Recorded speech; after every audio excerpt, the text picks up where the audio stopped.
அன்பார்ந்த சகோதரர்களே, தொழுகையில நாம் செய்யக்கூடிய குறைகளை பார்க்கிறோம். தொழுகையில எத்தனையோ விஷயங்கள், எல்லோரும் நம்ம தொழுகிறோம். தொழக்கூடிய தொழுகையாளிகளை பொறுத்தவரையில் எத்தனை பேருக்கு அந்த தொழுகை முழுமைப்படுத்தப்படுகிறது, முழுமையான நன்மை கிடைக்கிறது, எத்தனை நபர்கள் அந்த தொழுகையிலே பல விஷயங்களை நன்மைகளை நாம் தவற விட்டுகிறோம்ங்கிறது அல்லாஹ்வுக்கு தான் வெளிச்சம். ஏன்னா அந்த மாதிரியான ஒரு காலகட்டத்தில் தான் இன்னைக்கு நம்ம தொழுதுட்டு இருக்கிறோம். வர்றோம், ஓடி வர்றோம், பரபரப்பெல்லாம் தொழுகிறோம், ஓடி வருகிறோம். கையில் இருக்கக்கூடிய தொலைபேசியை கூட ஆஃப் பண்றது இல்லை, இருக்கக்கூடிய மொபைலை கூட ஆஃப் பண்ணாம வேகமாக ஓடி வந்து ஏதாவது ஒரு சிந்தனையில தொழுது விட்டு ஓடக்கூடிய காட்சியை பார்க்கிறோம். அதுல ஒரு ரக்காத்து தப்பி போச்சா, ஒரு சுஜூது போச்சா, தஸ்பீஹ் சொன்னாமா, முறையாக திக்ர் செய்தாமா, இதையெல்லாம் பார்க்காத அளவுக்கு இன்னைக்கு ஒரு பரபரப்பான வாழ்க்கையிலே உண்ணுவதை போல இன்னைக்கு தொழுகையும் ஆகி போச்சு.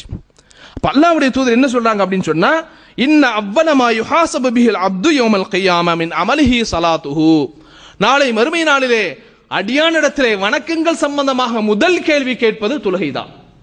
தொழுகை தான் முதல்ல. நீங்க 1000 ஹஜ் செய்யலாம், 1000 தர்மங்கள் செய்யலாம், ஆனா முதலாக கேட்பது உங்களுடைய தொழுகையை பற்றி தான்.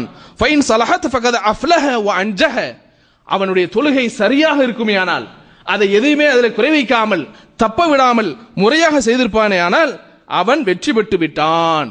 அதே நேரத்தில் அதில் குறைவை ஏற்படுத்தி விட்டான் என்று சொன்னால் அவன் நஷ்டமடைந்து விட்டான். ஃபைனின் தகஸ மின் ஃபரீலத்திஹி ஷையுன் கால ரப் அஸ்ஸ வஜல் உன்துரு ஹல்லி அப்தி மின் தத்தவ்வுஇன், ஒரு அடியான் ஃபர்லான வணக்கத்திலே குறை வைத்து விட்டான் என்று சொன்னால் அல்லாஹ் மாணவர்களிடத்திலே சொல்கிறான், என்னுடைய அடியானுடைய விஷயத்தில் ஏதாவது உபரியான வணக்கங்கள் இருக்கிறதா? இப்ப தெரிகிறதா சுன்னத்து தொழுகையினுடைய நன்மை இப்ப தெரிகிறதா? நிறைய பேருக்கு சுன்னத் தொழுவதற்கே நேரம் இல்லை, ஃபர்ல மட்டும் தொழணும், தஸ்பீஹ் செய்யக்கூடாது, வேகமாக ஓட வேண்டும். காரணம் பிஸி, பரபரப்பு, வேலைகள் என்று சொல்லக்கூடிய காட்சியை பார்க்கிறோம். அப்ப நம்ம ஃபர்லான தொழுகையில வைக்கக்கூடிய குறைகள் எதை கொண்டு நிவர்த்தி செய்யப்படுகிறது? சுன்னத்தான தொழுகைகளை கொண்டு என்று அல்லாஹ்வுடைய தூதர் சொல்லக்கூடிய செய்தியும்